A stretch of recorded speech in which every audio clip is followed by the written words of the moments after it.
Everyone, and welcome to Wingcat Sports. Today, we are doing our weekly NFC North breakdown. What happened in the NFC North this week?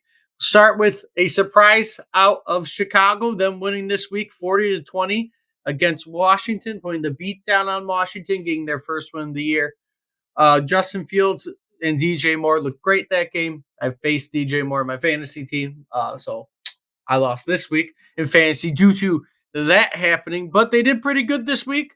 There's not much else to expect out of the Bears, though. Despite having one good week, they still aren't going to win that many games. And maybe they can at least not have to fight for that second pick in the draft if they felt like it, with Carolina also sucking this year and them not having to worry about being the worst if they want that first pick in the draft this year. Second game, not too shocking, but they still kept in the game. The Vikings, they lost this week to the Chiefs.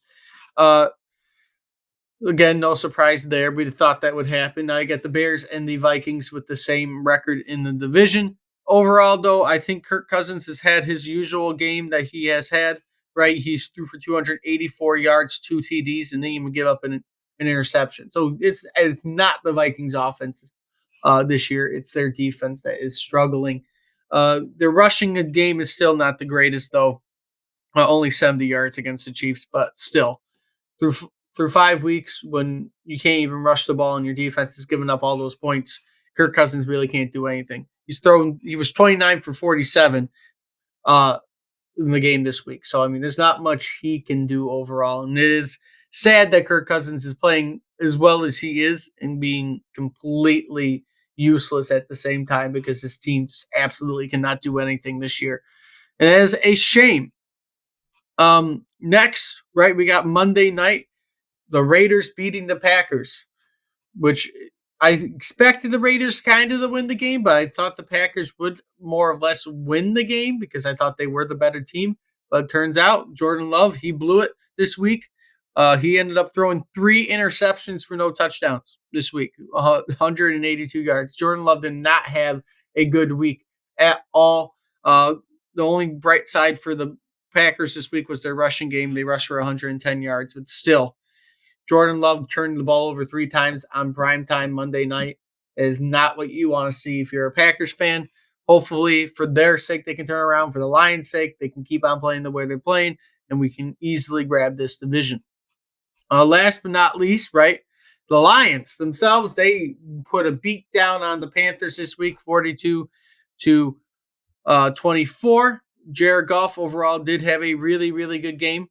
He threw for 236 yards and 3 TDs. He also rushed in a touchdown. And your rushing attack did good. They ran for 159 yards. Montgomery, 109 of those, got a TD. Craig Reynolds got his first career touchdown. Jared Goff ran in for a touchdown. So you put the beat down on Carolina. You didn't let off the gas. You showed that you are a good team, and you continue to go forward in the North, giving yourself that advantage of 2.5 games over the Packers, as everyone else in your division currently does have a losing record.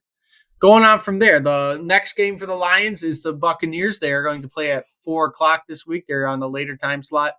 They are favored by 3.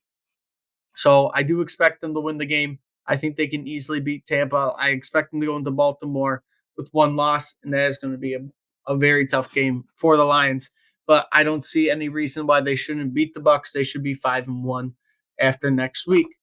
When it comes down to the other teams in our division, the Bears, they are going to end up playing the Vikings this week. So the Bears and Vikings will play each other for who is going to be last in the division and who's going to have that higher draft pick.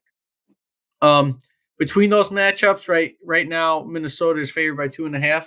If Justin Fields can play the way he played against Washington, I expect the Bears to win the game. However, with how Kirk Cousins is playing throughout this year, as long as the turnovers don't hit the Vikings, they probably will actually end up winning this game.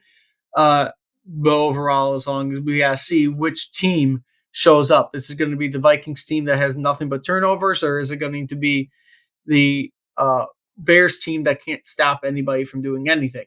If both good teams show up, it's going to be a great game. If both bad sides of the ball show up, it might still be a good game score-wise because it might just be going up the whole entire time. But that could be a very fun game to watch. And then last but not least, we got the Packers. I believe the Packers are going to be they are going to be playing. They're on a bye this week, so they actually get a week off the rest because they don't play until the 22nd. So they're on a bye week, so we don't got to worry about the Packers playing anything. They're still going to be behind. You're going to get to go up another half game on them potentially, and continue to lead this division. It is going to be getting interesting as the year goes on. Nobody in this division really is going to play anybody tough except for Kansas City later on in the year because the Packers don't look to have that tough of a schedule. Um, and I don't really think any team in this division technically has a tough schedule based on who they face. The only one that might have a little bit more difficult is the Lions, just because they go and face the Cowboys and the Ravens. Otherwise, I don't really see any difficult schedule for any of these teams the remainder of the year. So really anybody could wake up and take this division if they wanted to try and take the division. But I think the Lions really got it on lock as because they're the best team currently in this division.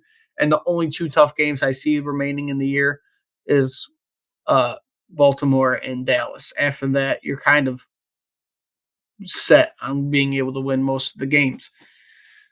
The Vikings, however, they do have to face the 49ers. That is a tough game for them. And the Bengals, if they wake up, that could be another tough game. Um, but it overall, and they have to face us twice still, along with the Bears facing us twice still. So overall, their schedules aren't as easy just because they face us still in the year, while Green Bay only has to face us one more time. But it is probably the Lions division going forward. I think they are going to play well. I think they can win this division with even 10 games, even though they probably will win more than 10 games, but they probably could win it with 10 games.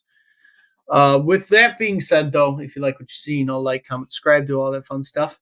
Share the video. Until next time, I hope to see everybody soon.